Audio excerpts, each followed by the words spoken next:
el núcleo familiar en nuestro caso ha sido realmente el motor que nos ha dado la coherencia y la determinación de intentar cosas que en nuestra casa nunca nos dijeron que no se podían. Primero, no creía el logro propio, ¿no? De haber conseguido llegar a la cumbre del Everest y de pronto estar en campo base o ya en campos más bajos vivo. Y segundo, cuando me entero que Lorena también logra ganar su primer torneo de la LPGA ese mismo día. Caminas y jalas trineos para las bases de ambas montañas, ¿no? Entonces, imagínate en ese periodo de ser chavo, el arrojo que tienes, ¿no? Y las ganas de hacer cerro, que ahí vamos, ¿no? Vamos a subir por la Sultana, una ruta directa, preciosa, pero muy expuesta.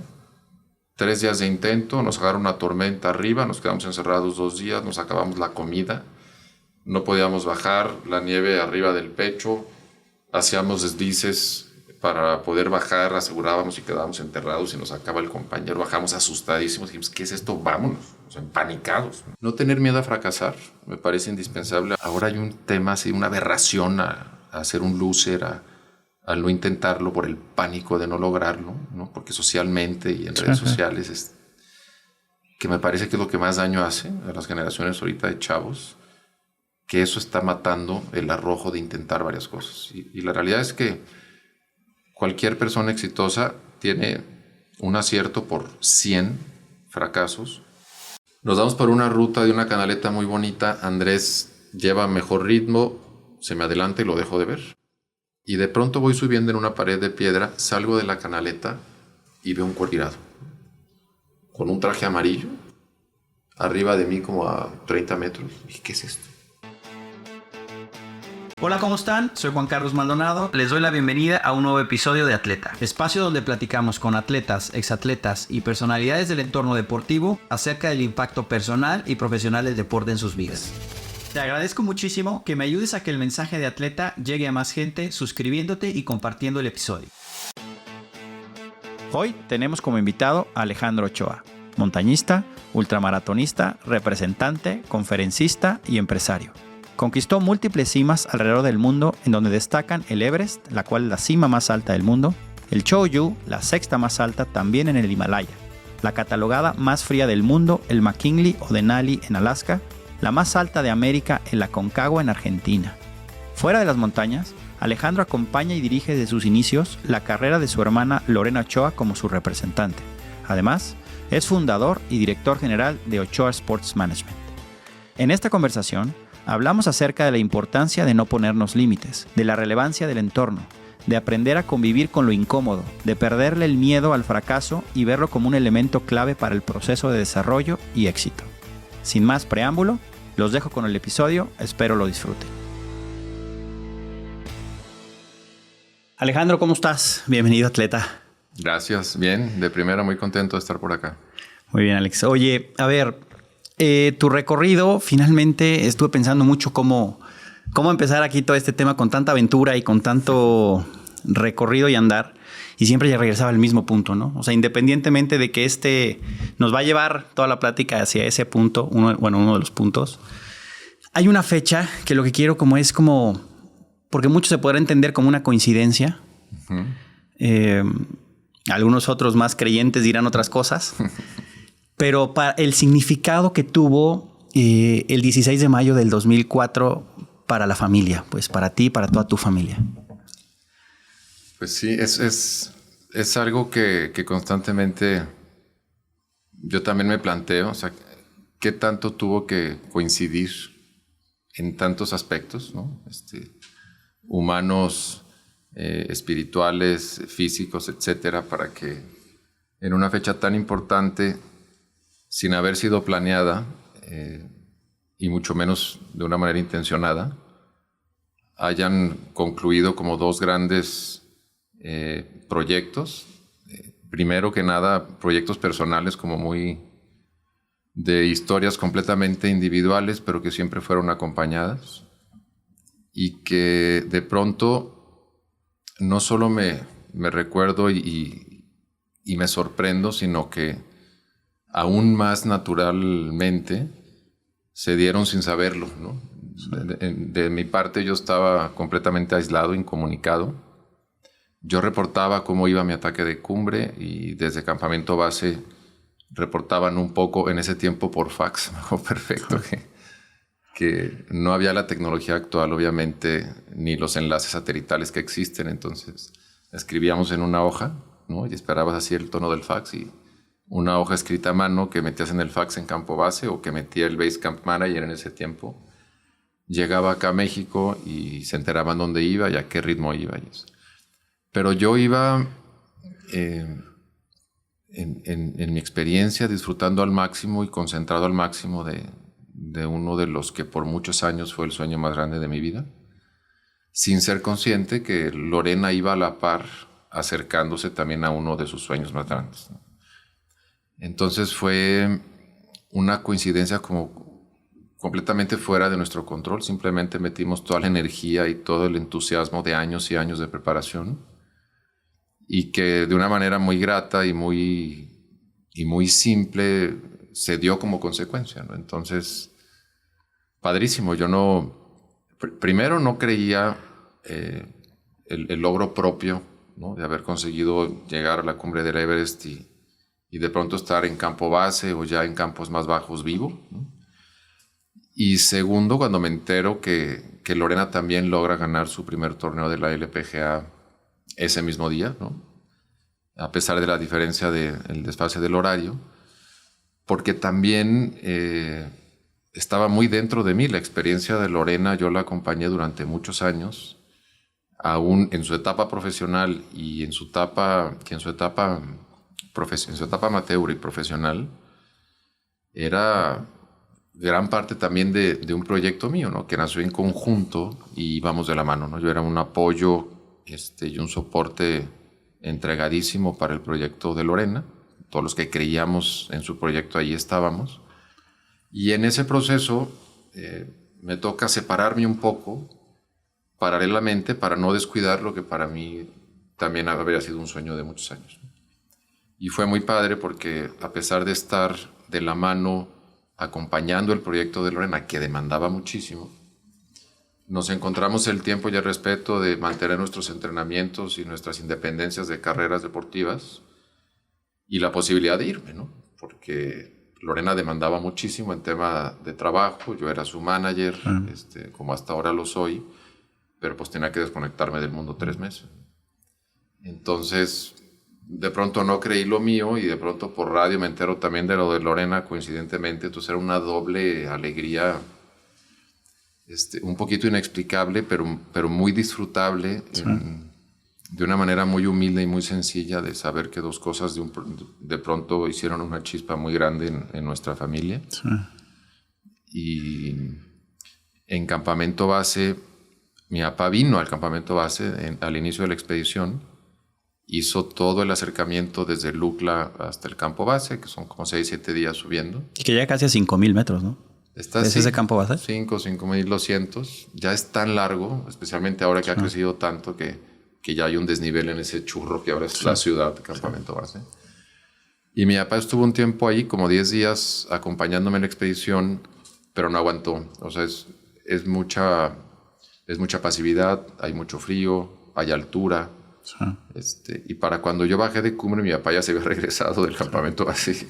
Y creo que no paró hasta llegar aquí a México a la playa y tirarse en el sol varios días para recuperarse. Pero siempre estuvimos ahí. O sea, siempre el núcleo familiar en nuestro caso ha sido realmente el motor que nos ha dado la coherencia y la determinación de intentar cosas que en nuestra casa nunca nos dijeron que no se podían, ¿no? Algo súper importante, y que de alguna manera lo iremos tocando a lo largo de esta plática, en términos de lo que es el entorno, los significados, los aprendizajes, etcétera, etcétera, pues, ¿no? A ver, pero eres de una familia de 4. ¿Cómo te metes al tema del montañismo? Porque finalmente eres alguien en tu familia, y tú, bueno, hablando ahorita particularmente de ti, pues que hiciste muchos deportes, ¿no? O sea, no nada más, o sea, fue el asunto de la aventura, estas cuestiones, sino que también tenías aptitudes, independientemente, como cualquier gente empieza, ¿no? Disfrutándolo, haciéndolo por algo natural y por disfrutar lo que en aquellos momentos era como algo natural y divertido, pues, ¿no? Algo recreativo, etcétera, pero hacías muchos deportes o practicabas muchos deportes, ¿no? ¿Cómo llegas al asunto este del montañismo que ahorita nos explicarás técnicamente? Porque a lo mejor hay dudas en términos de cómo se dice, ¿no? ¿El alpinismo o montañismo, no? Sí. Bueno, yo creo que una de las razones principales que detonó en la casa este gusto por movernos fue la cercanía al country, ¿no? O sea, la casa de mis papás está a 1 hora colindando con el country club y la parte de atrás de la casa tiene un acceso directo al club.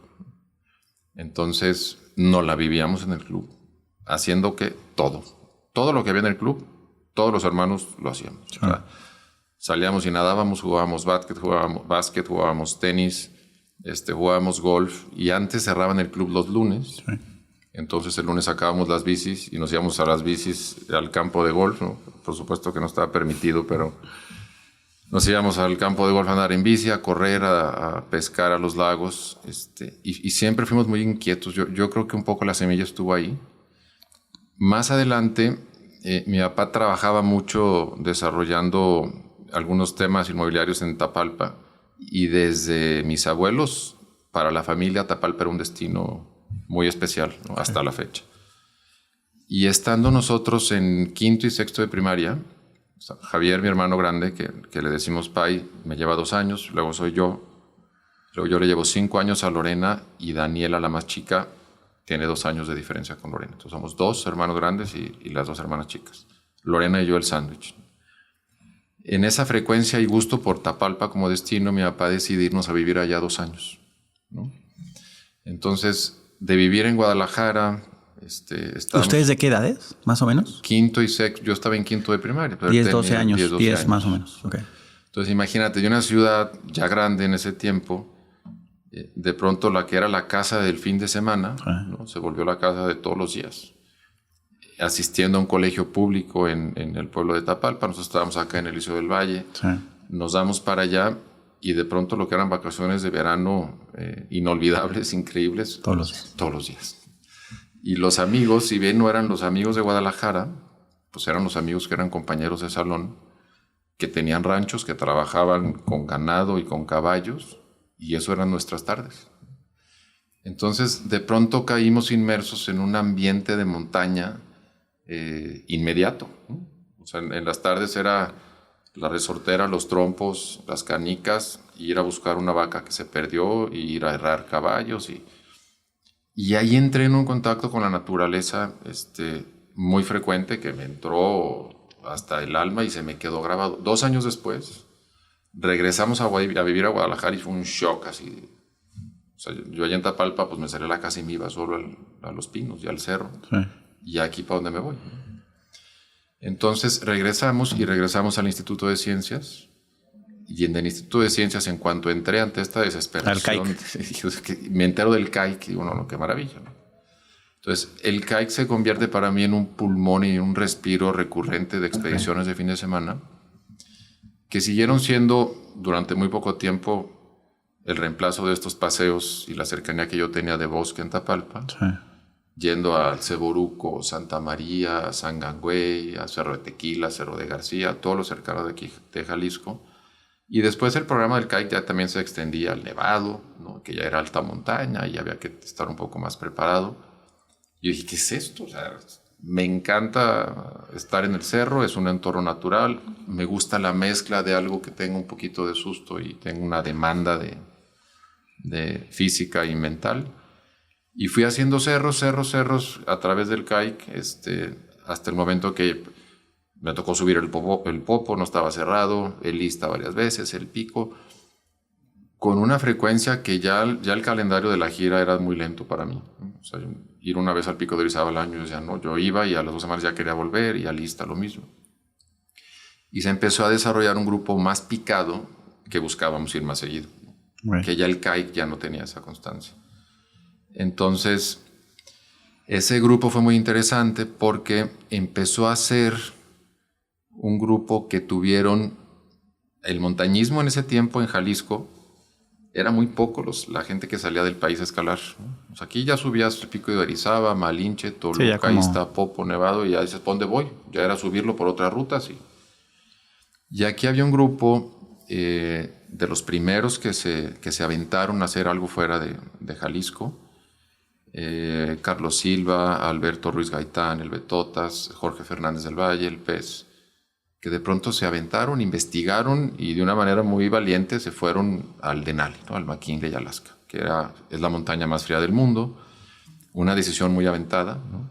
Me acuerdo que nos platicaban que llevaban ollas de presión. O sea, imagínate llevar una olla de presión, porque en su entender para fundir hielo, pues había que tener un tema ahí y unas cosas, por un desconocimiento, no había manera de hacerte llegar de información como hay ahora, no había internet, claro. Era todo un checklist no había como, a ver, si no, te vas... No, sí, ahorita te metes y hay un review del que subió el McKinley por la West Buttress antier y te puso cómo está la grieta y el hielo en tal sección. Okay. Antes eran fotos de algunos papeles que subían en la Asociación de Montañismo de Estados Unidos. Había muy poca información. Se fueron, regresan. Todos los que íbamos al CAIC soñábamos en hacer un cerro fuera de México. Vuelve la segunda expedición al McKinley y a la zona del norte de Alaska, y en el Logan, incluyendo algunos miembros de la primera ida, viejos, empezaban a jalar a la gente un poco más joven para enseñarnos y empezar a crecer. Dentro del campamento base, en una nevada de 2 días, les agarra una avalancha y muere Carlos Hermosillo, el Feillo, un amigo. Fue un shock aquí en Guadalajara, en la comunidad de montañismo, que éramos pocos, y pues todos los papás apanicados, y nosotros que éramos los chavos que ya queríamos que nos llevaran o queríamos que nos dijeran, pues todos se nos paró en seco, porque fue un susto muy grande, una pérdida muy lastimosa para todos. Feillo era más grande que nosotros, pero éramos los que seguíamos ahí. Y de pronto nos quedamos en blanco, porque los que seguían que nos introdujeran un poquito al montañismo de expedición, al montañismo largo, de montañas grandes, etc., de repente con esta experiencia se hicieron a un lado un poco, ¿no? Empezamos con la desesperación de querer seguir yendo, de convencer a papás que pues, era parte de la naturaleza de la disciplina, pero muy complicado. De repente ya ellos no querían ir ni contarnos mucho y nosotros sí queríamos ir y no había por dónde buscarle. Yo me termino del Ciencias en prepa y me voy a vivir un año a Canadá con la intención de seguir escalando en hielo y agarrar más experiencia. Siempre con eso... Siempre. O sea, ya estaba.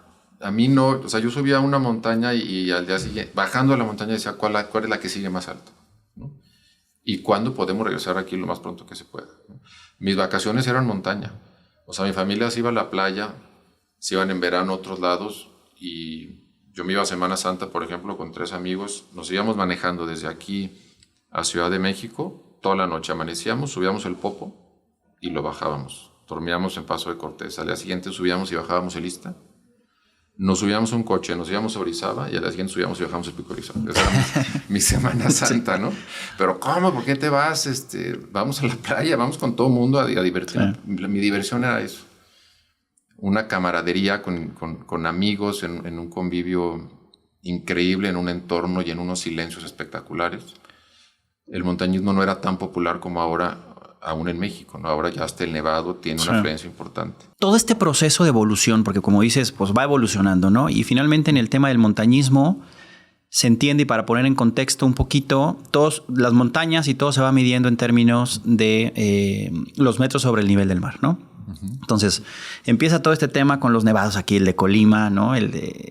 Que son 4,000 y luego empiezan los 5,000, que del Popo, en México finalmente, poner en contexto, es el Pico de Orizaba, arribita de 5,000, ¿no? Los 5,000 y pico. Uh-huh. Pero luego empieza a conquistar Alaska, ¿no? Ahorita que decías, te vas a Nueva Zelanda, te vas a Argentina, te vas a Japón y empiezas a conquistar de alguna manera los picos más altos de regiones o países, ¿no? Y finalmente es un proceso de evolución, tanto tú como familiar, ¿no? Porque empiezas a convivir con muchas cosas. Y ahorita te voy a hacer 2 preguntas que van de la mano, ¿no? Pero una es, ahorita tú platicabas el caso de un amigo, ¿no? En donde finalmente, en el deporte, pues, vamos a hablarte en mi caso, ¿no? El tenis, ¿no? Finalmente, o el golf, o cualquier otro deporte, pues muchos vivimos esta lucha interna en términos, por ejemplo, en momentos, ya sea pretemporadas, ya sea en momentos en donde estás en juegos con situaciones muy extremas de ambientes, físico y mental, o sea, muchas cosas. En tu caso, finalmente es un extremo, ¿no? Empieza a convivir con otro factor. Ahorita entraremos en estos, en tus recorridos y que nos platiques un poquito más de la parte de adentro, de lo que vive pues una persona como tú, ¿no? Pero en este caso, el convivir con la muerte, ¿no? ¿Cómo aprendes a convivir con ella tan chico en algo que es tu pasión, pero que está ahí? O sea, está ahí, porque ya subir lo que ya había subido en ese momento, y no entrar a los 8,000 que ahorita vamos a entrar, ¿no? Pero ¿cómo vas llevando eso? Y si quieres ahorita hago la siguiente pregunta, pero ¿cómo va esa parte? Va como todo en la vida, va en un proceso gradual. Por supuesto que al principio que yo hacía montaña, que me enteraba que la gente moría y estaba sujeto, que eso es una realidad. No todo depende de ti para matarte en una escalada. Sí. O sea, de pronto hay un porcentaje de un riesgo que pues, no puedes controlar. O sea, puedes tú estar muy bien entrenado, puedes estar haciendo todas las reuniones y todas las aseguradas de una manera correcta y de pronto te cae un bloque de hielo o de pronto te cae una avalancha y pues pelas, ¿no? Gradualmente vas entendiendo que lo que está en tus manos es lo único que puedes mejorar para disminuir ese riesgo de matarte. Pero también yo creo que en el fondo todos los que lo practicamos sabemos que es más grande la recompensa que lo que implica la posibilidad de detenerte porque pueda suceder un accidente, ¿no? Y siendo más prácticos, pues eso sucede diario, ¿no? O sea, yo ahorita que venía para acá para grabar contigo, salí de la casa y dije, ¿qué agarro? ¿La moto o agarro el coche? ¿No? Y la moto es la moto. Sí. Y en la ciudad la moto es peligrosa, ¿no? En el día a día me parece que tenemos una costumbre de lidiar con ella de una manera mucho más... banal, ¿no? Banal. Pero pues de pronto los que nos vamos parecemos bichos raros porque cuando aquí hay millones de gentes con ese riesgo o hasta mayor, ¿no? Con la propia circunstancia de violencia o de accidentes viales en la ciudad. Es un tema gradual. Primero, hay un tema en el que tú nunca crees que te vaya a pasar, ¿no? Y más cuando estás más chavo, ¿no? Cuando estás más chavo... El tema de la juventud, ¿no? Tienes un tema de... Yo las puedo con todas. Invencible, sí. Me acuerdo estábamos preparando una expedición para ir a Perú. Gabriel Nafarrate, Manolo de la Torre, yo y un grupo. Y nos fuimos a subir el Iztaccíhuatl por la directa, ¿no? Es una ruta directa que tiene una escalada con una rampa de hielo muy padre antes de salir al pecho así directo, y llegamos y estaba hielosísima. No teníamos experiencia, decidimos entrarle y subir la pared sin asegurarnos, o sea que es realmente una locura porque vas solo, y Gabriel se cayó de la última rampa y se dio un golpazo y estábamos todos seguros que ahí había fallecido.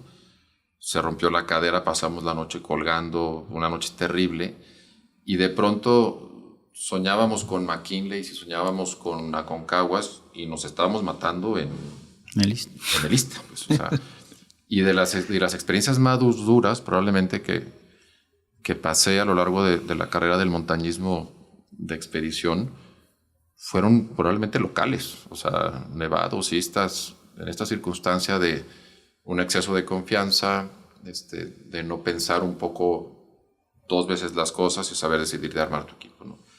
Es el proceso de maduración.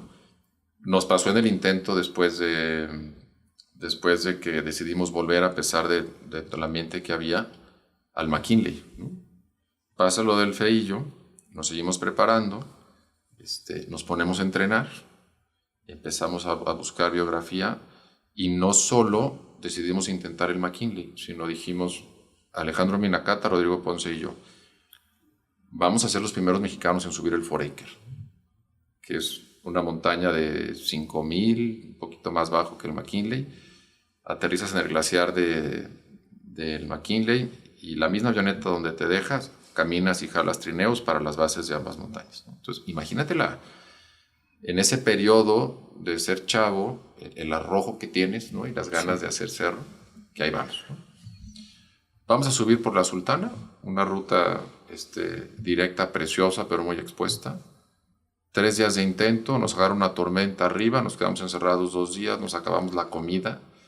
no podíamos bajar, la nieve arriba del pecho, hacíamos deslices para poder bajar, asegurábamos y quedábamos enterrados y nos sacaba el compañero, bajamos asustadísimos, dijimos, ¿qué es esto? Vámonos, o sea, empanicados, ¿no? Nos calmamos 2 días más, fuimos al campamento base, pensamos, dijimos, a ver, ya estamos aquí, vámonos al McKinley. Y intentamos el McKinley.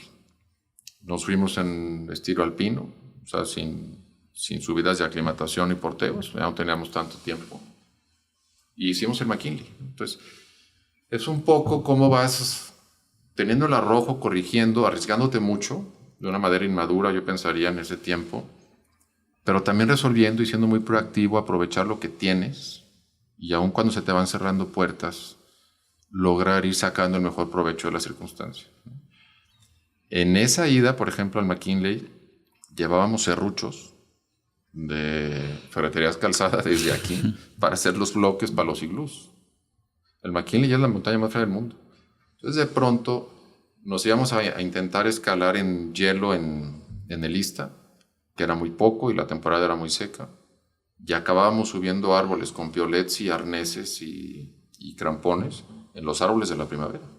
O buscando eucaliptos para entrenar por la densidad de la madera cómo escalar en hielo. Porque nos íbamos a ir a una montaña fríísima, Alaska, y teníamos 0 experiencia en una circunstancia similar. Y a través de eso, de esa necesidad de que alguien nos oriente, contactamos a Andrés Delgado, de México, para que viniera y nos diera un curso de escalada en hielo, ¿no? Y de rescate en grietas, y de caminar con trineo, etc. Porque ya nos íbamos al McKinley, ya íbamos así, o sea, al Antonio Aguilar, así. Y entonces, pues fue un poco ir experimentando. Por supuesto que al llegar allá y ver el equipo de los demás y de la gente con experiencia, pues vas corrigiendo muchísimas cosas que atinaste, cosas que completo error, ¿no? Íbamos pesadísimos de equipo. Pero bueno, solo poniéndote en la circunstancia, cuando no había mucho de alguien que nos acompañara, se fue dando esto que fue una carrera de muchos años para varios de los que estábamos en ese grupo. Hacemos el McKinley, nos hacemos amigos de Andrés. Andrés había estado en el Everest en el 95, cuando fue un año terrible de muerte. Se le estuvo perdido en el Everest 3 días, sobrevivió. Hubo creo que más de 11 perdidos y muertos esas 2 noches de tormenta que los agarró muy alto a varios. Y continuó la amistad.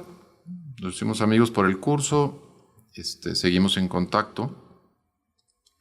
Y de pronto un día me habla y me dice Andrés, oye Alejandro, ¿qué crees? ¿Qué onda? ¿Qué pasó, Andrés? Conseguí un permiso para irnos al Chollo. Al Chollo. La 6ª más alta del mundo, 8,200 metros.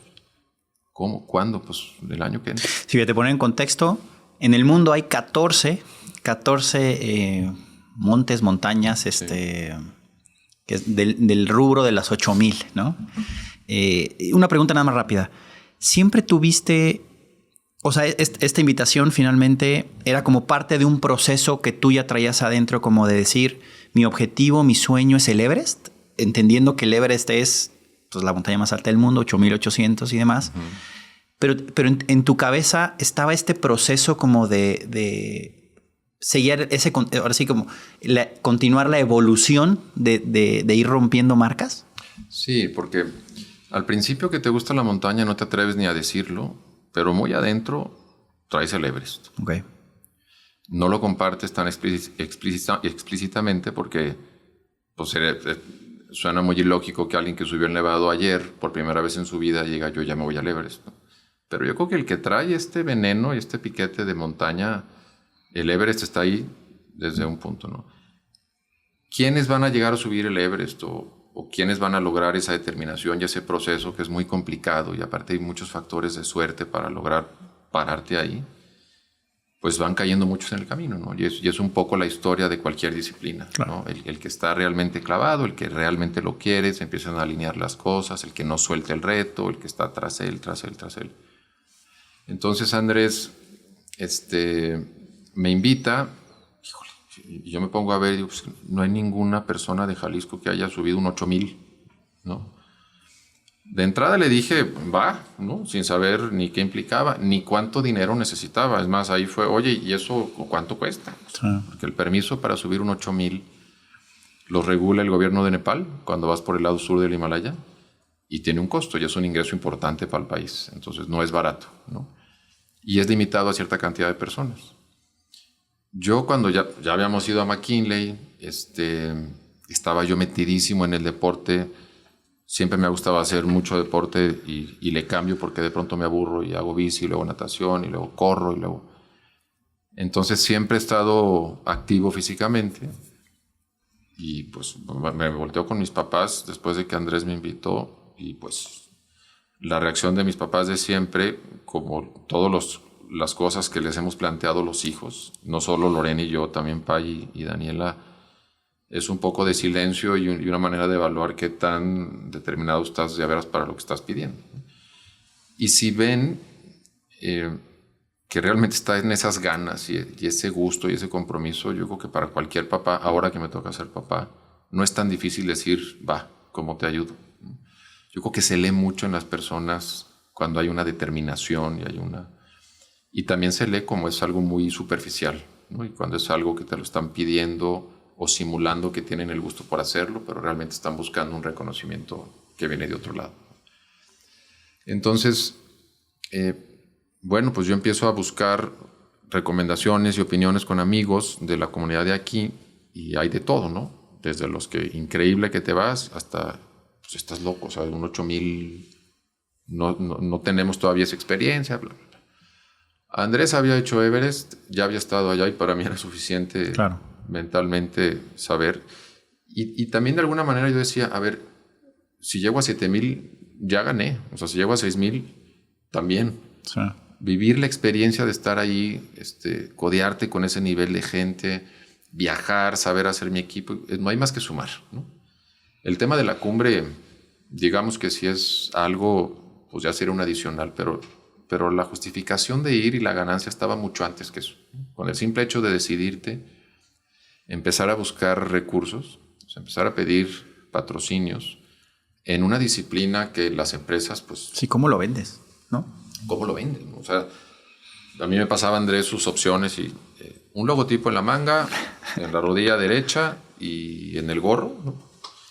Y a un costado de la gorra, y por eso vamos a pedir $15,000. Ah, perfecto, pues pásame el de 30,000 y el de 5,000, ¿no? Y aquí me iba con las empresas locales, empresas de amigos de mis papás, y pues, ¿en qué periódico va a salir esto? O sea, ¿se transmite en tele cuándo? No es eso. O sea, entonces fue todo un tema de cambiar. Lo que más terminó teniendo valor ante la experiencia de ir, cuando alguien me apoyaba, eran las conferencias posteriores a las expediciones, en un tema motivacional, de trabajo en equipo, de solución de conflictos, ¿no? De liderazgo, que ha sido mucho más práctico en el lado empresarial aplicar. Sigo muy activo con el tema de conferencias actualmente, ¿no? Y el montañismo es un caso muy práctico y muy claro de leer en términos de trabajo en equipo, y esto es un ejemplo que es muy rico para compartir y tiene un impacto padre. Vamos a Cho-Oyu sin oxígeno. A ver, ahí es una pregunta. Vas como el mexicano más joven, ¿no? Uh-huh. Ya no se diga, digo, no me quiero ni adelantar para que tú lo platiques, ¿no? Pero sin oxígeno. Ahorita te voy a pedir que nos pongas en contexto en términos de lo que es una ventana, ¿no? ¿Qué es esta de chorro? ¿Qué es el asunto de oxígeno y sin oxígeno? Las diferencias que existen entre una cosa y la otra, ¿no? Tú haces vas directo con un 8000 sin oxígeno. Sí, sí. O sea, y creo que sin Sherpas, ¿no? Muy poquitos. Fue una expedición de muy bajo costo, muy austera. Nosotros cargábamos gran parte de las cosas y fijábamos las cuerdas de las rutas, etcétera, que ahora ya hay 1000 maneras de solucionar eso, mucho más accesibles, ¿no?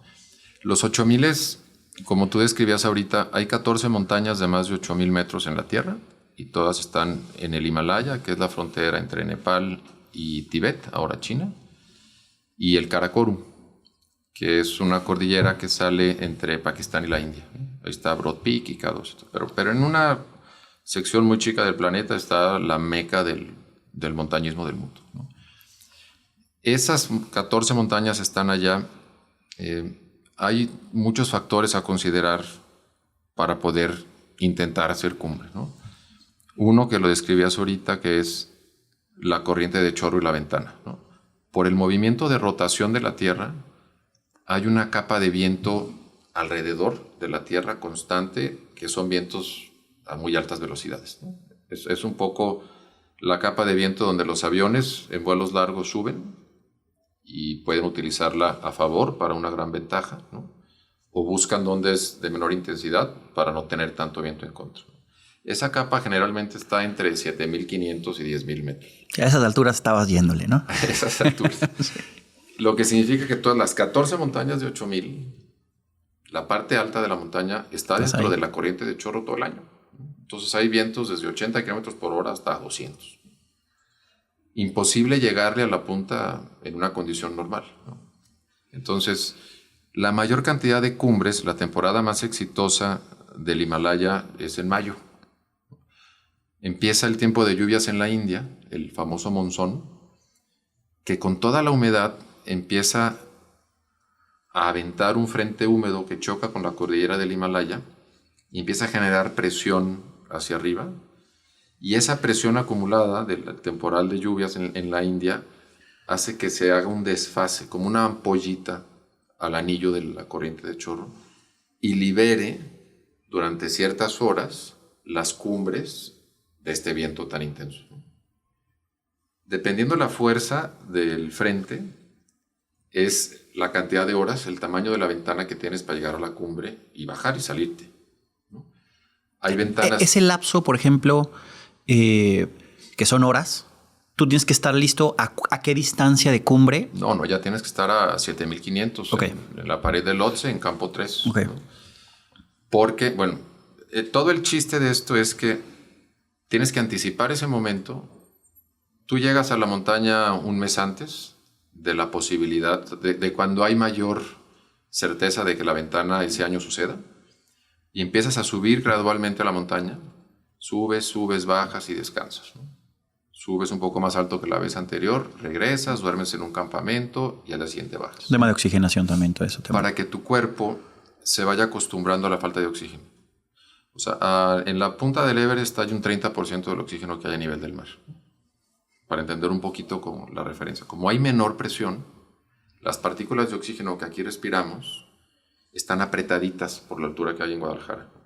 Si eso lo llevas a 8.800 metros, estas mismas partículas que tú respiras en una inhalación, allá necesitas 10 para capturar las mismas. No, estás ahora sí, como dicen, jadeando. Entonces estás con una respiración muy acelerada constantemente y en lugar de necesitar una inhalación, estás 10 para que tu cuerpo reciba lo mínimo. A eso súmale que pues, estás en un esfuerzo físico súper demandante, ¿no? Entonces llegas con suficiente anticipación para ir subiendo, que tu cuerpo identifique la falta de oxígeno en el aire y genere más glóbulos rojos. Los glóbulos rojos en la sangre son los que mueven el oxígeno. Como ve que hay poco oxígeno, manda una señal que dice, a ver, produce glóbulos rojos lo más que se pueda para hacer más eficiente el aprovechamiento del escaso oxígeno que hay, ¿no? Esa cantidad de glóbulos rojos en exceso hace que tu sangre se haga muy espesa. Entonces tu corazón está ¡pum! ¡Pum! Haz de cuenta que en lugar de estar moviendo agua, empieza a mover aceite. Entonces el esfuerzo del corazón se duplica o se triplica, ¿no? Está cargada de glóbulos rojos la sangre, te cortas de hecho y no tienes el flujo sanguíneo que ves ahorita. Es una sangre más oscura, más viscosa, ¿no? Okay. Por eso una de las principales consecuencias de estar en altura son edemas, que son derrames de venas muy chiquitas, que por la alta presión que provoca el esfuerzo del corazón y lo espeso de la sangre se empiezan a tronar, ¿no? Te puede pasar en los ojos. Sí, cuando vemos que de repente en un ojo traes ahí un derramcito. Te pasa en la mácula del ojo, empiezas a ver manchas en la altura y abandonas porque es muy peligroso quedar ciego allá. Te puede pasar lo mismo en el cerebro, te puede pasar en muchos lados. Pero la combinación es encontrar el momento de la ventana apropiado, saberlo leer con anticipación para haber hecho todo este proceso de aclimatación y estar listo en campamento 3, que te toma 2 o 3 días estar ahí, para el ataque de cumbre. En estos 2 o 3 días que tú ya saliste, la ventana se puede desfasar, o se puede adelantar o atrasar. Okay. Y tú no puedes estar arriba tanto tiempo. O sea, arriba de 7.500 metros te empiezas a morir. Es la zona de la muerte. Ya no hay oxígeno suficiente para que tu cuerpo se regenere de ninguna manera. Es decir, te empiezas a morir por minuto. Y el metabolismo de cada quien es distinto y se comporta diferente. Alguien puede tardar en morirse 2 días y medio, alguien puede morirse en 18 horas, ¿no? Alguien puede, pero te empiezas a morir. Entonces, ahí hay una cuenta regresiva muy evidente y que es una presión constante que estresa mucho, ¿no? Llegas a 7.500 y esperas que la ventana se haya mantenido como se previó los 3 días antes, porque tú ya vas en un ritmo que no puedes perder mucho tiempo. Haces cumbre y pues tienes que salir de la ventana para regresar abajo de los 7.500. Para que te vaya bien, sí. Entonces es súper interesante. O sea, porque ahí la oxigenación, digo, ahorita regresando un poquito al recorrido, decides o deciden, ¿no? Te invitan, ¿no? A subirlo sin oxígeno, ¿no? Bueno, finalmente es una decisión tuya, ¿no? Pero sí, porque tú puedes subir con oxígeno. Pero tu primera experiencia en un 8,000 te lo avientas sin oxígeno. Sí. ¿Cómo está eso? Pues, o sea, siempre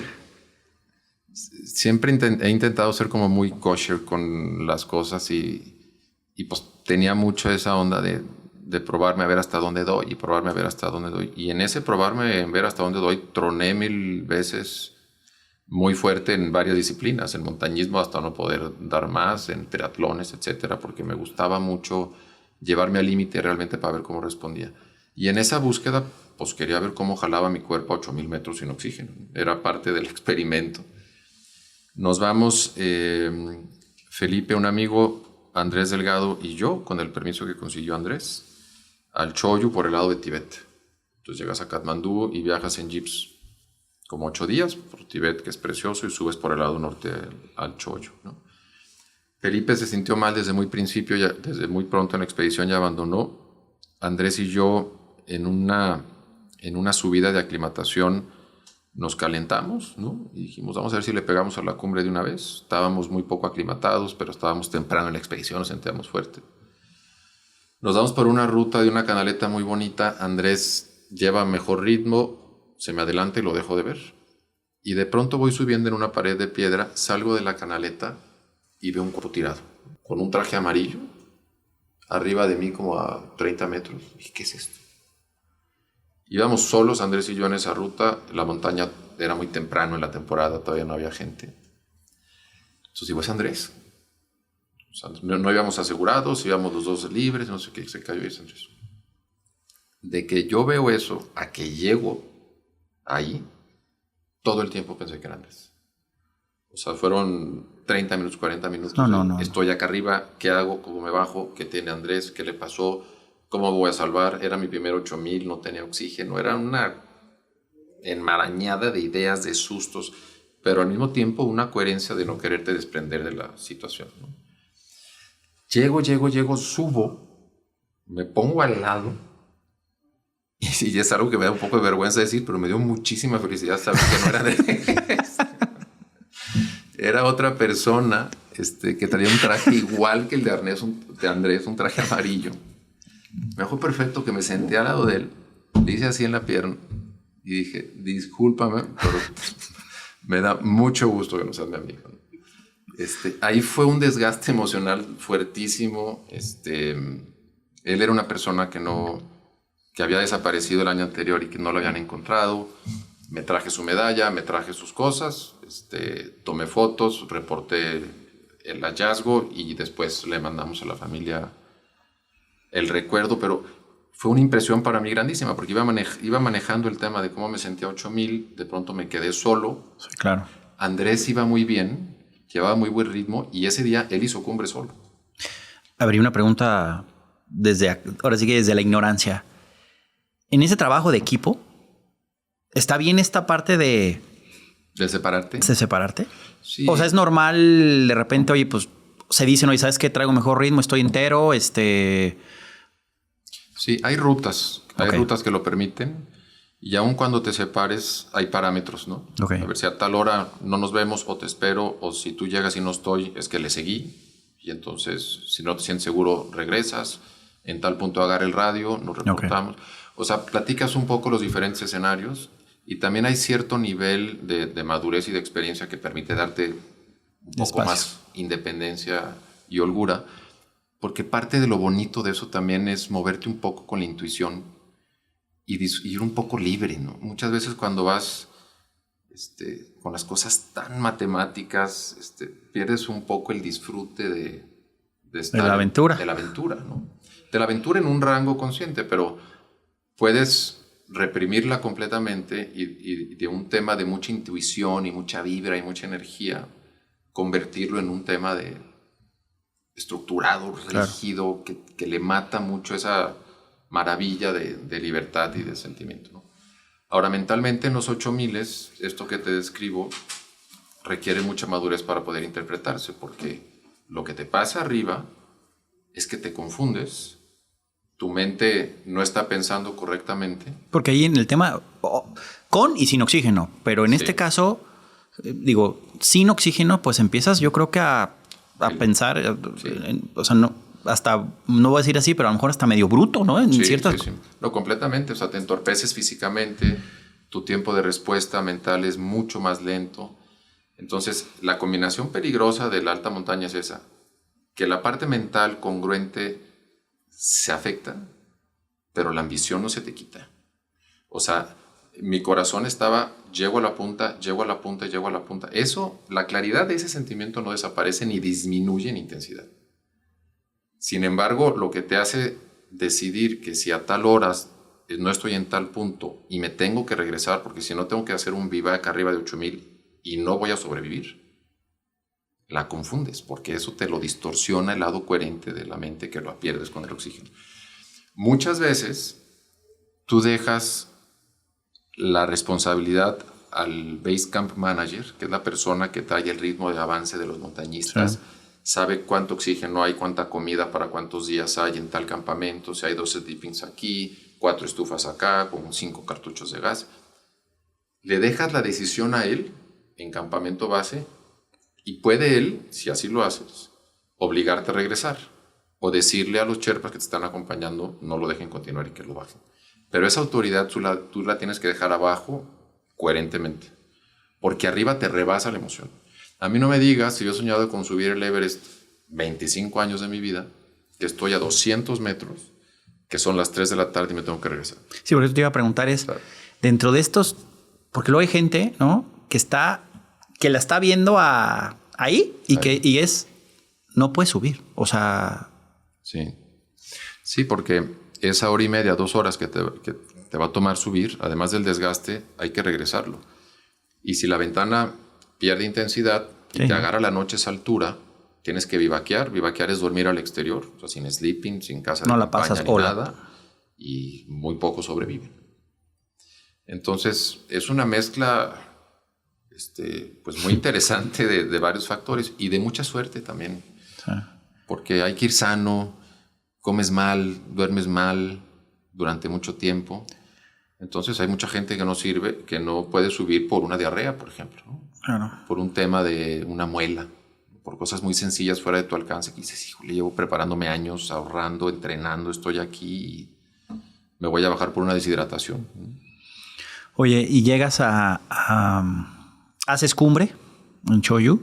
Me bajo, o sea, yo ante el susto del cuerpo que me encontré me bajo. Andrés llega más tarde al campamento, hizo cumbre, feliz, la verdad es que estuvo increíble lo que él hizo. Andrés regresó y yo le dije, ya vámonos, o sea, yo bajé muy asustado, ya me quiero regresar a mi casa, no sé qué, espérate, vamos a pensar 1 o 2 días, el permiso está vigente todavía 1 semana. Y al día siguiente amanecí y le dije, sí le voy a pegar a la punta. Yo creí que él ya no quería volver, porque acababa de hacer cumbre, y me dijo, va, si le vas a hacer un ataque de cumbre, yo me voy contigo hasta donde llegue. Órale. Entonces yo agradecidísimo por el esfuerzo, yo dije, pues hasta donde llega Andrés llega, está desgastado, ya hizo cumbre hace 4 días, Y le sigo y vamos viendo, ¿no? Subimos, nos tocó buen clima, arrancamos como a las 10 de la noche el ataque de cumbre, y le dimos y le dimos y le dimos. Y Andrés, impresionante, se vino hasta la cumbre, hizo 2 cumbres de Choyu en menos de una semana. Yo llegué ahí a la cumbre, hice mi primer 8000 agotados. Me acuerdo perfecto que nos hincamos en la cumbre. La cumbre del Choyu es muy anormal porque es como un campo de fútbol. O sea, no es la cumbre típica como el Everest, el piquito así. Es una explanada muy grande que al final se levanta un poco y ahí está la cruz, ¿no? Me acuerdo perfecto que nos hincamos para abrazarnos en la cumbre y no tuvimos fuerza para levantarnos. No teníamos piernas para levantarnos, estar hincados. Y volteamos a ver y dijimos, ¿cómo vamos a bajar? Nos faltaban horas y horas agotados. Cuando vas sin oxígeno no llevas oxígeno suplementario para cualquier situación porque no aguantas si te lo conectas.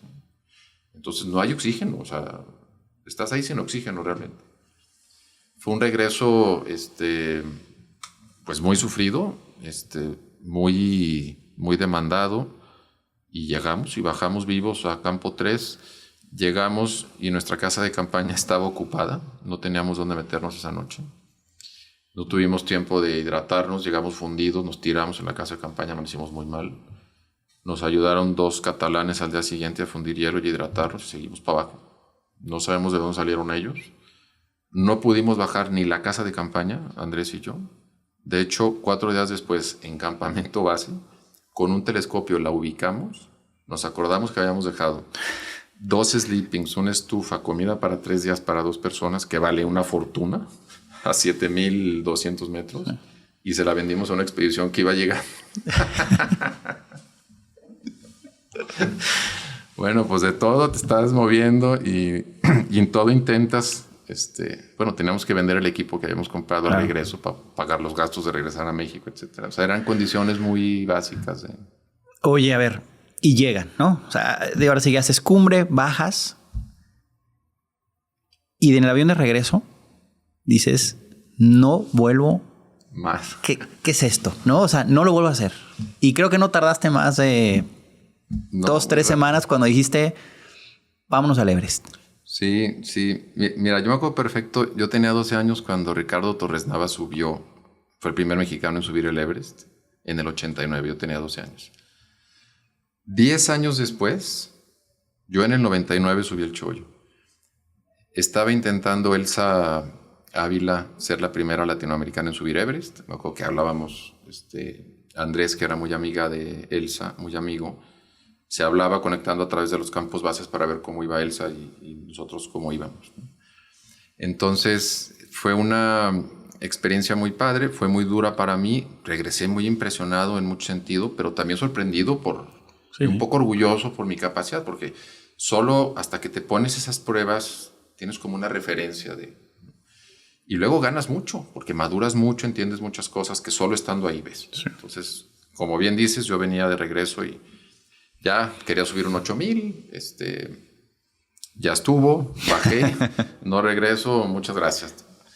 Y regreso acá, me olvidé un poco de eso y seguí muy activo, compitiendo, junté a un grupo de amigos que querían hacer montaña y fuimos a la Aconcagua.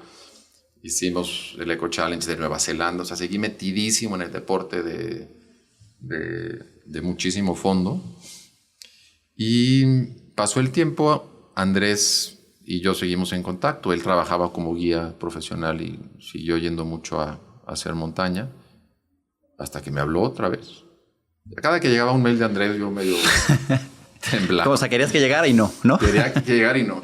Es que la realidad es que las cosas, y lo sigo viendo igual ahora, para mí los proyectos grandes tienen que tener una mezcla de muchísima emoción, ¿no? Algo que te llame, que te quite el sueño y todo, y un poquito de miedo.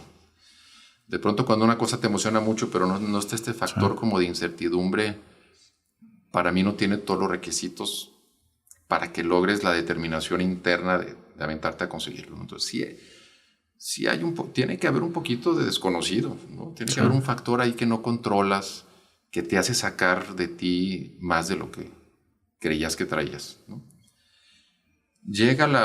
En ese tiempo, yo hice Choyu de 22 años, el primer jalisciense en subir un 8000, etcétera. El más joven, además. El más joven, ¿no?, en ese tiempo. Y bueno, muy divertido. Yo seguía haciendo mucha montaña. Estaba muy chavo, yo tenía 22 años. Estaba estudiando arquitectura en el ITESO. En el ITESO me apoyaban muchísimo para las faltas, por las expediciones. Llega la invitación para, bueno, en ese inter, Aconcagua, Nueva Zelanda, Japón, las montañas. Me subía a los cerros donde anduviera, ¿no?, inmediatamente. Y llega la invitación del Everest. Ya habían ido al Everest antes Alejandro Minakata y Rodrigo Ponce, con los que yo había ido a McKinley, y el intento del Foraker antes. Y yo pues ya me sentía de nuevo emocionado, entusiasmado, y dije, vámonos. Hace 20 años. Sí, se va a cumplir 20 años. De pronto, sí, este mayo se cumplen 20 años. Veo mis fotos, tomábamos diapositivas, me acuerdo perfecto. Las cámaras de pila, que en ese tiempo eran unas Olympus con unas baterías chiquitas, las más prácticas y las que aguantaban más, se congelaban. Entonces no recorría el rollo. O sea, tú tomabas una foto y pelabas. O sea, no había manera de tener un recuerdo. Entonces llevábamos reflex manuales con un rollo de diapositivas. No llevábamos rollos para imprimir en papel, ¿no? Y las fotos las tomábamos con las manoplas aquí a la altura de la panza. O sea, no enfocabas la... Sí, claro. Y llegábamos y develábamos todos los rollos de las diapositivas. Ya te las entregaban en tu marquito blanco, y los carruseles y los proyectores, y veías que salía, ¿no? Y salían miles malísimas y salían algunas muy buenas. Pero la cámara era eso. O sea, las pilas de las lámparas frontales las tenías que traer pegadas al cuerpo para que no se congelaran, ¿no? Pegadas a la piel, la bolsita aquí. Ahora las pilas tienen una duración por el litio muy largo, no se congelan tanto, el equipo es muy ligero. Es otra historia, ¿eh? O sea, oye, Alejandro, a ver, te quiero preguntar algo que es... o sea, el montañismo y todo lo que tiene que ver con la parte de... Ahora sí, como lo que se vive, ¿no? Lo que vive y toda esta parte de lo que te decía en un principio, ¿no? O sea, las motivaciones, ¿no? De estar... Ahora sí que sufriéndola, porque no hay otra palabra, ¿no? O sea, realmente el cuerpo lo sufre, y tú lo sufres y lo estás sufriendo y lo estás viviendo y demás, ¿no? Pero los cuestionamientos del por qué, el para qué, ¿no? Ahora sí, como dicen, qué necesidad, ¿no? Todas estas cuestionamientos, todo este juego en un lugar en donde, supongo, ¿no? Es una pasividad absoluta. ¿Cómo juega esa parte de conocerte a ti, de entender? No sé, o sea, toda esta parte, ¿cómo se vive esa parte? Yo creo que es lo más duro, ¿eh? Eso que describiste probablemente sea la parte más difícil de enfrentar, ¿no? El conocerte a ti mismo, o sea, el saber quién eres, qué hay, ¿no? Escucharte, ¿no? Vivimos con mucho ruido en el día a día de las ciudades que no permiten que te conozcas, ¿no? El montañismo, si algo tiene, es encontrarte contigo mismo, y silencios abasto. O sea, ahí sí no hay para dónde hacerte, ¿no? Te puedes hacer güey 2, 3 días de que, Alejandro, ¿dónde andas? Oye, pero sí querías esto y esto lo hiciste mal. Y al segundo, y al tercero, y al día 20. Hay un tema de encuentro a un nivel personal intensísimo, que la única manera de resolver es aceptándote, entendiendo tus limitaciones y tus habilidades, ¿no? Y aceptando tu condición y tu vulnerabilidad en ese ambiente, ¿no? Ese proceso interno es muy duro.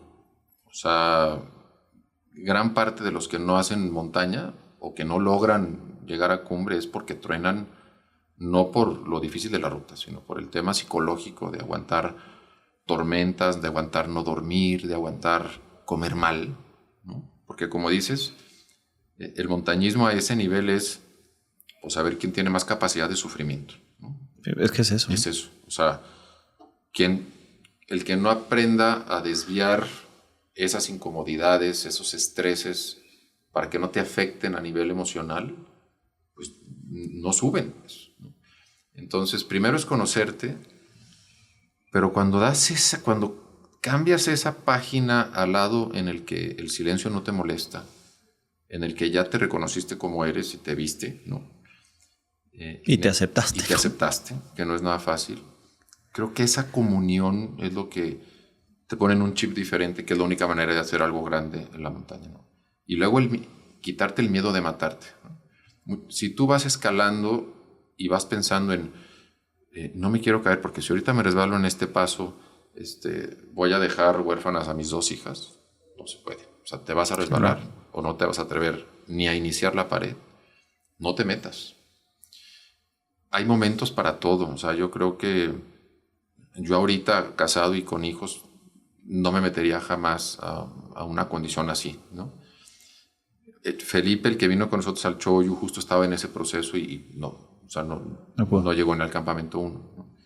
Entonces, sí hay que entender, hay momentos para todo, hay momentos en que tienes más capacidad de sufrimiento físico que otros, ¿no? Y de repente la parte mental empiezas a madurar para que todo esto sea llevadero. Pero sí, yo soñaba en las noches con la despensa de mi casa de Guadalajara. Eso no es posible que no estén abajo todos abriendo un paquete de Chokis y se estén comiendo unas azucaritas, ¿no? O sea, te llevas ya 4 días de comida liofilizada y puras pastitas y hielo derretido y fundido de nieve que sabe muy malo y todo sucio.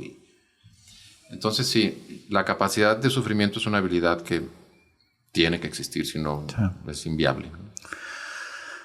Haces cumbre.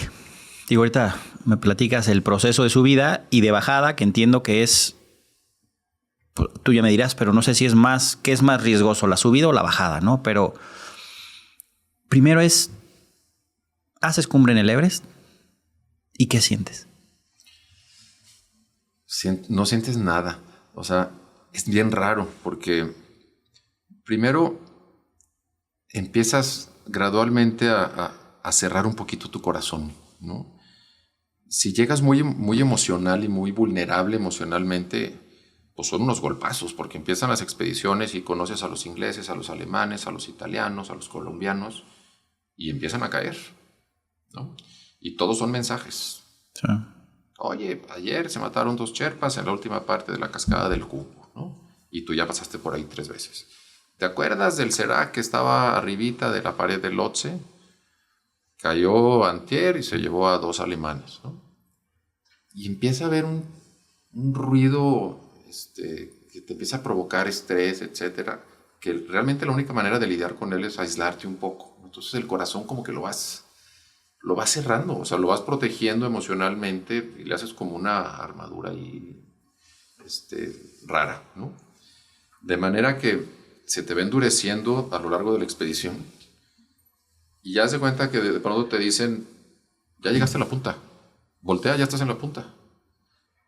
Y en 2 segundos intentas que aflore una cantidad de sentimientos y un torrencial de emociones, y el corazón lo tienes así como con una armadura de fierro, sí, que en un segundo no tiene la capacidad de liberarse, ¿no? Entonces es un sentimiento muy cavernícola, es como un amor y una emoción carente como de expresividad, porque que no es tangible, ¿no? No es como que... Los abrazos son como tiesos, porque aparte sabes que lo más riesgoso está por venir, que es el descenso, y que la cumbre no vale si no bajas vivo. Entonces realmente estás a la mitad. O sea, ya llegaste al lugar que soñaste durante años, que fue el motor de muchísimos años de tiempo, entrenamiento, buscar recursos, sacrificios de colegio, sacrificios de la familia por lana, porque entrenes, por 1000 cosas. Y llegas allá a la cumbre y volteas hacia el piquito y pues no tiene nada que ofrecerte. O sea, es un silencio, es un shock, ¿no? Es así una cosa demasiado impactante para que se asimile en el momento. Yo, adelante de mí iba una expedición de Discovery Channel de canadienses, que justo cuando llegué ellos ya estaban preparándose para descender. Entonces tuve mucha suerte porque me tomaron mis fotos y se fueron. Y de pronto me quedé en la cumbre media hora, 20 minutos, solo. Volteaba y daba la vuelta y veía el Lhotse y veía el Nuptse, veía el Macalo y decía, ¿qué es esto? Estoy en la punta del Everest. y como que no había quien pellizcar, ¿no? Y como que no había... ¿Qué me llevo de regalo? ¿Qué me llevo? ¿Dónde están las piedritas? Lo tangible, ¿no? Creo es lo tangible del éxito, ¿será? O sea, porque al final de cuentas... Mira, tangible... Yo entrené muchos años con un amigo que en este proceso de entrenamiento tuvo un accidente y murió, ¿no? Con el pez, con Jorge Fernández del Valle. Y nuestro sueño era subir el Everest juntos, ¿no? Él murió antes por otras razones, pero yo me llevé sus cenizas, ¿no? Y durante el proceso de ascensión, de ascenso, en mucho tiempo, de muchos miedos, yo le platicaba. O sea, lo traía en una bolsita aquí en la chamarra, sus cenizas, y era un respiro para mí, era un desahogo que me ayudó mucho, ¿no? Había muchísima amistad con él, era su sueño, y yo estaba ayudando y él me estaba ayudando más que yo a poder subir. Lo tangible se evanece, o sea, se me olvidó dejar sus cenizas, aun cuando en la subida pues lo pensaba diario, ¿no? Y era, vamos, pez, y ahí vamos, y sí, vamos a llegar y no te rajes. Entras como en un tema, es demasiado para asimilarlo en un periodo tan breve, y la presión del descenso está permanentemente ahí. Creo que este tema ya de absorberlo y de asimilarlo, a lo mejor lo realicé más un mes después, 2 meses después, viendo fotos, viendo audiovisuales, reestructurando la historia de cómo sucedió y cómo llegué, y ya verme ahí, decir si soy yo y si fui, ¿no? Y ahora la bajada. La bajada fue muy dura porque, bueno, obviamente ya estás muy cansado. En el Everest sí utilizamos oxígeno desde el campo 3. Y cuando vamos bajando, Andrés intentó hacer sin oxígeno, y Tom, un señor de Estados Unidos, que estaba buscando ser el récord de la persona de mayor edad que subía el Everest sin oxígeno, estaban abajo del balcón. Tom con un edema cerebral fuertísimo. Yo intentaba darle mi inyección de dexametasona, de adrenalina, para ayudarlo. Y la saqué, la armé, se la intenté poner en el muslo, y me empezó a agarrar a pioletazos y me pegaba. Estaba muy mal. Los spikes desfasados de la bota, tirado. Ya después supimos que era Quaker y que no aceptaba ningún tipo de medicina, que fue muy serio que eso no lo haya avisado anteriormente, ¿no? No había manera de ayudarlo. El Sherpa que venía conmigo se quedó con él, más otro que venía subiendo a apoyar. Yo estaba acabándome el oxígeno.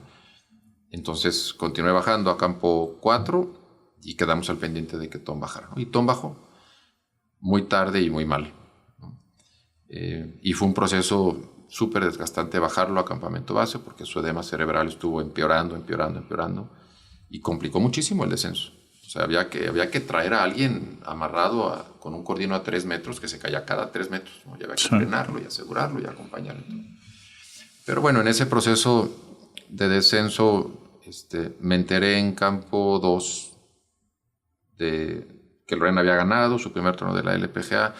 Ya estábamos en una sección de la montaña segura que habíamos hecho muchas veces, aunque la cascada del Khumbu, que es la primera sección desde campamento base a campamento 1, la más baja de la montaña, es casi de las más peligrosas, ¿no? Es una cascada congelada inmensa que está en constante movimiento, ¿no? Entonces se abren y se cierran grietas y se caen bloques de hielo.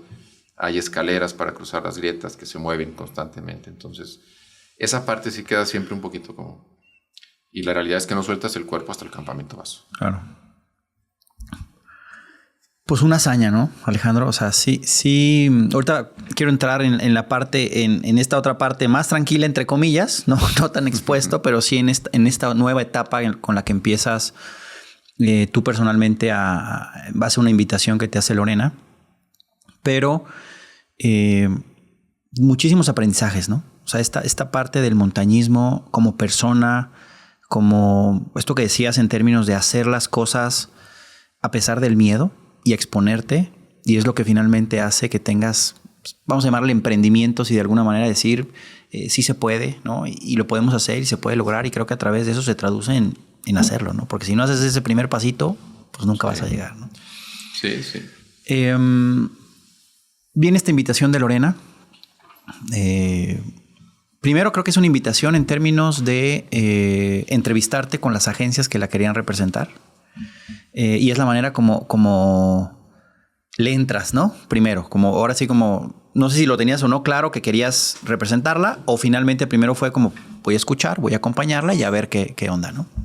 Sí, o sea, esto fue antes, cuando yo estaba en el Everest, ya estaba manejando la parte de Lorena de su carrera profesional, ¿no? Eso fue anterior al Everest. Entonces, sí, yo ya andaba buscando patrocinios para financiar mis expediciones, y armando paquetes y que le vendo y dónde pongo su logotipo, etcétera. Lorena tiene una carrera amateur en college espectacular en Estados Unidos y le da la posibilidad de considerar hacerse profesional más temprano, no terminar los 4 años de college. Y me pide entrevistarme con las agencias que la querían manejar, que la querían representar, para entender un poquito más y conocerlas, cuál iba más por el camino que Lorena veía como carrera, ¿no? Porque sí tiene que haber una comunión y un entendimiento importante. Una agencia tiene la capacidad de contratarte, comprometerte, obligarte en términos de agenda a ciertas cosas, y entonces hay que estar muy conectados para ver qué quiero y qué no, ¿no? Claro. Me entrevisto con las agencias, yo digo, es guau, o sea, yo hago esto para mi tema de montañismo a nivel miniatura, y esto es lo mismo a nivel macro, bien organizado, y yo quiero aprender, ¿no? Yo estudié arquitectura y en ese tiempo el tema de arquitectura estaba súper detenido en Guadalajara, o sea, no había mucha chamba para los arquitectos. Y por otro lado era una oportunidad de trabajo vinculada al deporte, que es lo que más me ha gustado en mi vida. Entrevisto, me interesa mucho conocer más al respecto y le propongo a Lorena que yo no sé, o sea, lo que ella implica por el tamaño de figura que ella tenía, y que la agencia que más sensible era a lo que ella buscaba como carrera era Hambrick Sports Management, una empresa de Dallas, de Rocky, que solo manejaba hombres, no representaba a ninguna mujer. Y le propongo que en conjunto Rocky llevara a todo el mundo y yo llevara la parte de Latinoamérica nada más para aprender. Y yo no podía hacer nada si no lo autorizaba Rocky, y él no podía vender tampoco nada si no lo autorizaba yo, ¿no? Y Lorena me dio la gran oportunidad de confiar en mí y de aceptar esta propuesta de colaboración, ¿no? Fueron años intensísimos de hermandad, de amistad y de temas profesionales en donde se forjó realmente la carrera profesional y la figura que es Lorena ahora, ¿no? Yo manejaba Latinoamérica, estaba con ella como al principio en la LPGA, también le cadeaba en los torneos. Entonces le cadeaba el domingo al final del torneo, yo volaba a Ciudad de México, tenía juntas con posibles patrocinadores, me regresaba el martes en la mañana, le cadeaba martes, miércoles, competíamos de jueves a domingo y volvía a regresar a Ciudad de México. Era una locura. Pero manejaba medios y manejaba todo en ese tiempo y tenía que entender su ritmo para ver las entrevistas, cuándo, el mejor momento para interrumpir, etcétera, ¿no? Y cuándo necesita tiempo para descansar. Y fue que es hasta ahora una relación súper intensa de trabajo. Sí, porque ¿cómo aprender a convivir con la hermana, ¿no? Sí. Con alguien, sí, que quieres mucho, que finalmente pues, es tu hermana, ¿no? Es tu sangre, sí. Esto. Pero luego, por otro lado, pues es tu cliente, ¿no? Es tu cliente que finalmente, una figura que se fue haciendo y que de alguna manera, pues no nomás se fue haciendo, ¿no?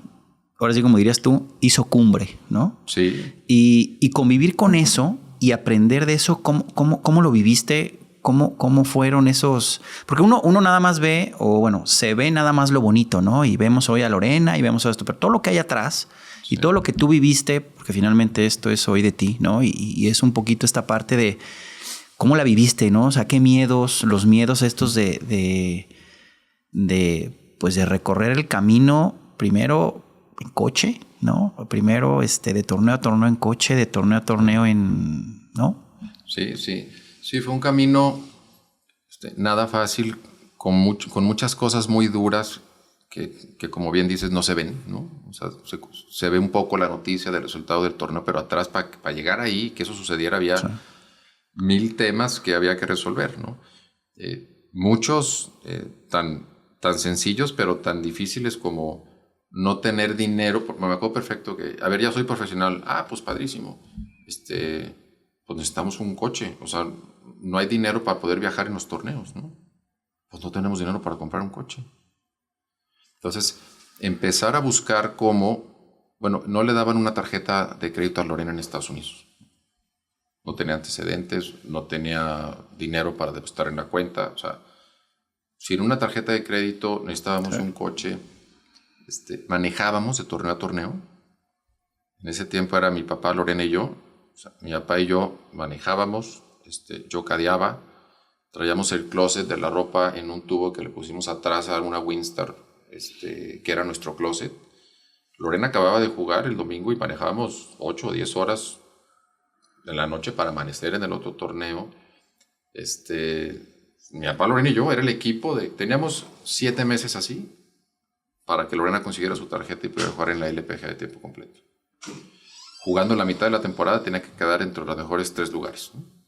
Y así como dices, o sea, planchando, cadeando, manejando, Lorena dormida con el cuello torcido en el asiento de atrás de la camioneta. Pero eso también hizo una integración y un proyecto tan bonito, o sea, se disfrutó tanto, porque aparte Lorena tiene un don de hacerte partícipe de los logros único, ¿no? De considerar y de abrazar lo que consigue y hacer sentir que también es tuyo y que es muy difícil encontrar en la gente. O sea, Lorena es como una persona muy aparte en el tema de carisma, y me ha tocado ser compañía de un proceso pues muy importante de su vida, en todos términos, o sea, como hermano en buenas y en las malas, y en términos de trabajo en las buenas y en las malas, porque pues como hermano te peleas, y pues también en el tema de trabajo también te peleas, y hay generalmente más entendimientos que conflictos, pero también ha habido conflictos, ¿no? Y hasta ahorita seguimos juntos, y sigue el mismo proceso y los mismos ciclos sucediendo, ¿no? Hay temas de familia en lo que intentamos no comentar nada de trabajo, y hay espacios para la chamba donde ya se decide.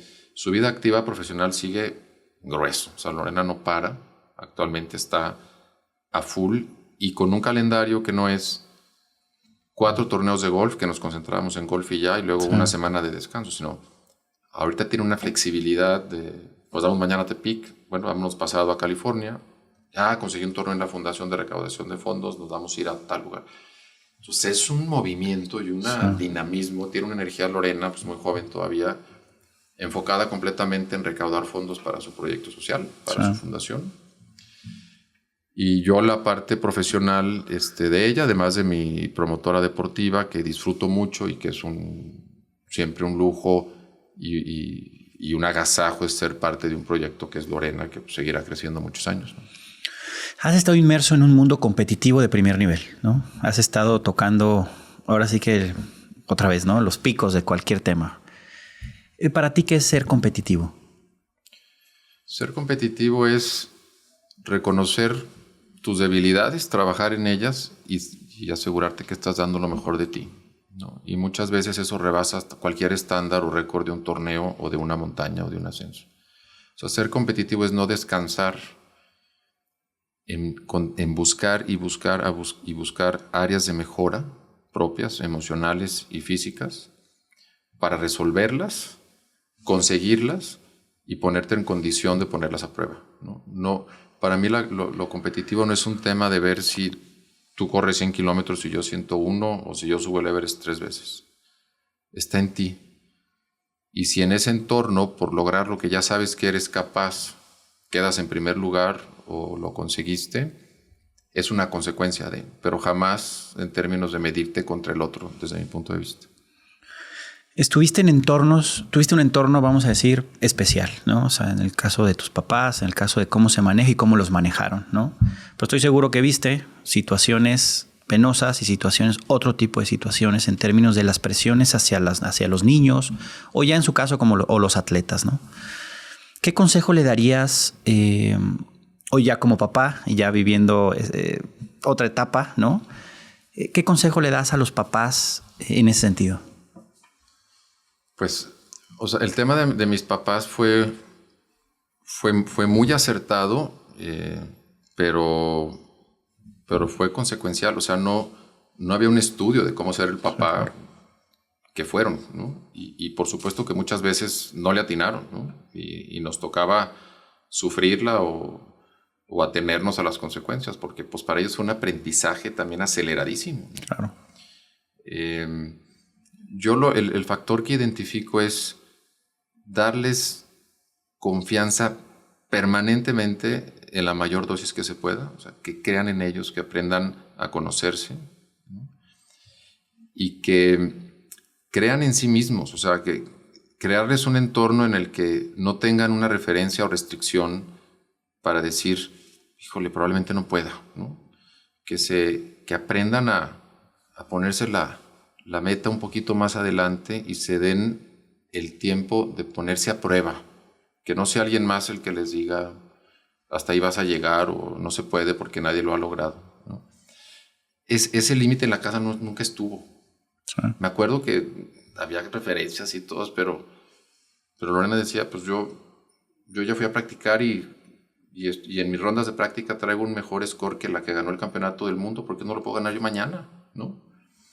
Me pasaba lo mismo en la montaña, ¿no? O sea, ¿por qué el primer jalisciense que va a un 8000? ¿Por qué no estás listo? No, o sea, aquí no hay nieve, o sea, un 8000, bueno, sí, o sea, voy a intentarlo, ¿no? Y no tener miedo a fracasar me parece indispensable. Ahora hay un tema así, una aberración a ser un loser, a no intentarlo por el pánico de no lograrlo, ¿no? Porque socialmente y en redes sociales que me parece que es lo que más daño hace a las generaciones ahorita de chavos, que eso está matando el arrojo de intentar varias cosas. Y la realidad es que cualquier persona exitosa tiene un acierto por 100 fracasos. La única diferencia es que de los fracasos vas aprendiendo y nunca dejas de intentarlo. La diferencia de por el pánico de fracasar, ni siquiera atreverte a intentarlo una vez, ¿no? Entonces estás en una mediocridad permanente, en una zona gris que estás atrapado y se te pasan los años y no logras hacer nada, ¿no? Yo a los papás les diría que les den alas a los hijos lo más que se pueda y que les inculquen una autoconfianza y una determinación al máximo, ¿no? Y muchísimo amor. O sea, yo creo que en un entorno de cariño y de familia, que te den las alas que quieras y que te hagan confiar y aprender en ti mismo, es un entorno muy... No tiene que haber... No todos tienen que ser Lorenas Ochoas, ¿no? O sea, cada quien tiene sus límites. O Alejandro Ochoa, ¿no? No, bueno, es que el tema de Lorena a mí se me hace a un nivel mundial mucho mayor que lo que yo logré, que fue muy divertido. Pero actualmente, darles ese entorno a los hijos, no limitarlos y no compararlos, crearles una identidad propia, una personalidad propia. Están como la gente muy igual y muy... Sí. Yo creo que, en mi caso, yo tengo 3 hijas, tenemos 3 hijas, Paulina, mi esposa y yo, y buscamos eso, con las complejidades que implica ser papá, que también estamos aprendiendo. Te voy a hacer un par de preguntas más, ¿no? ¿Qué consejo le darías después de todo este recorrido que has tenido al Alejandro Junior de aquellas épocas con todo este tema, todo este bagaje?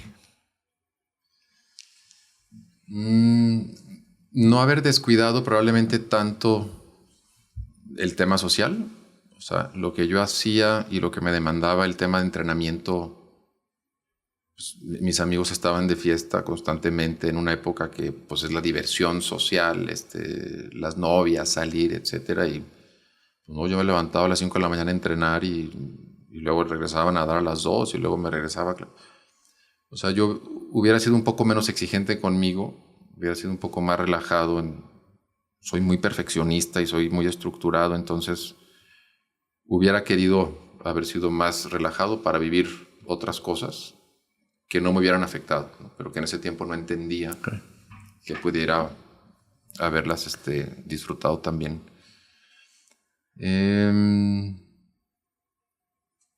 ¿Qué consejo me daría? No sé, siempre probablemente haber sido menos egoísta. También esta disciplina te hace un poco aislado, te hace concentrarte y enfocarte de lleno y pasas momentos y detalles un poco por alto, ¿no? Un poco por la misma línea, pero haber sabido compartir más mis logros probablemente, ¿no? Yo era alguien como que lo conseguía y cuál sigue, ¿no? Haber tenido un poco más de madurez para darle el espacio de compartirlo, disfrutarlo y asimilarlo, ¿no? Como que fue muy intenso y muy rápido. ¿Y qué impacto ha tenido el deporte en tu vida? Toda mi esencia, lo que soy de bueno y de malo, nació en el deporte y se sigue cosechando por el deporte. Yo ahora, lo que más extraño, yo en mi vida busco constantemente momentos de silencio, porque me mareo, me confundo, me tardo en decidir. Cuando llevo en un entorno de ciudad a este ritmo que vivo, la mente se te va enmarañando y no tienes la claridad de las cosas que tenía antes cuando me la pasaba en la montaña mucho más tiempo que ahora. Yo quisiera agarrar esos respiros para no olvidarme de mí, para no dejar de conocerme. Me costó mucho llegar a conocerme y gradualmente con el paso del tiempo me he dejado de conocer, porque ya no tengo esas ocasiones de silencio, esas ocasiones de sufrimiento y de disfrute, ¿no? Así como muy íntimos, que me hacían refrescarme que aquí estoy y quién era y qué quería. Ahora de pronto me volteo a ver al interior y no tengo tan claro ni quién soy ni qué quiero. Extraño mucho eso. Y bueno, un poco la manera de complementar esa ausencia es en las carreras de ultradistancia que hago ahorita, que más que carreras son una experiencia de traslado en la montaña, porque ya a esta edad ya el tema de ser competitivo está fuera, es más como un tema de experiencia, resolver una prueba de larga distancia de muchos kilómetros en montaña. Que son una locura. Buscando silencios y buscando avanzar y buscando disfrutar amaneceres y anocheceres, ¿no? Pues Alejandro, de verdad, fue un honor. Muchísimas gracias por tu tiempo, por haber querido venir aquí a Atleta y compartir con nosotros tu camino y tu recorrer. ¿Algo más que quieras agradecer? Nada, agradecerte mucho, Juan Carlos, y felicitarte por el podcast. Qué padre este emprendimiento de Atleta. Ojalá sigas invitando a gente que nos haga, a través de escucharte, enriquecernos, conocer más experiencias, porque pues es muy bonito escuché el de Lozano, el de Rafa, y aunque estamos juntos y nos conocemos, hay pocas oportunidades de extendernos como este ambiente que provocas aquí y de platicar de temas que en una plática convencional no salen. Gracias por estar aquí. No, muchas gracias. ¿En dónde te pueden encontrar?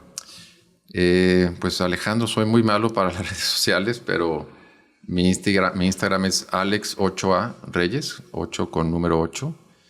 Y tengo una promotora deportiva que se llama OSM, 8A Sports Management. Y hacemos muchos eventos de ultra trail y otros deportes, entonces estoy en el ambiente deportivo regularmente y con el gusto de conocer más gente y crecer la comunidad. Pues muchísimas gracias. A ti. Listo.